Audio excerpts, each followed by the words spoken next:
Todd, we're in the kitchen. The last time I did a kitchen renovation, I got a couple of pendants for my island, but that was about it. There's a lot more to think about. Absolutely. You know, here at Connecticut Lighting, you know, one of the things we do a ton of is functional lighting and task lighting, as well as all the decorative lighting. Okay, so, you know, to start off, recessed lighting, you know, a really important aspect of, you know, kitchen lighting, right? Yep. So your recessed lighting, getting the right recessed light, spacing, layout, we can do all that here.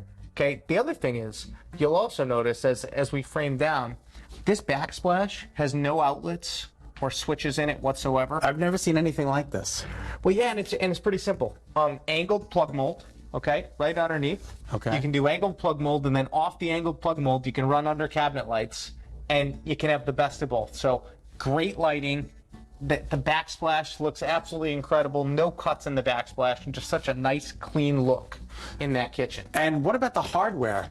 Again, another thing that's really important, you know, if you know that we have hardware and you look at it, sometimes people, you know, pick a piece of hardware that they absolutely love and they find out it just doesn't work out with the way their cabinets are designed or where the holes are set and everything else. So again, just something to look at, get a sense for what your feeling is, so then when you come in and you are timed to buy hardware, you can get whatever you'd like. Okay, and the selection of hardware is incredible. Absolutely, the selection of hardware is extremely extensive.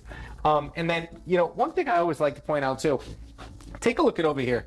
Okay, this is a small little lighting control system that we built into this kitchen.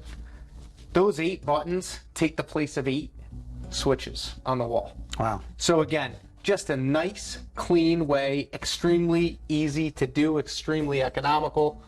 You know, almost the same pricing as buying a dimmer today, and you can do that, you know, very easily. In the beginning. In the beginning, much easier. Again, if there was already holes cut here for all those 8 switches, we could make them smart, but they'd live right here on the wall. Okay. In this case, these dimmers actually live over in a closet. Every time you hit one of these buttons, a light turns on, but it's actually just speaking to a dimmer. Let there be light.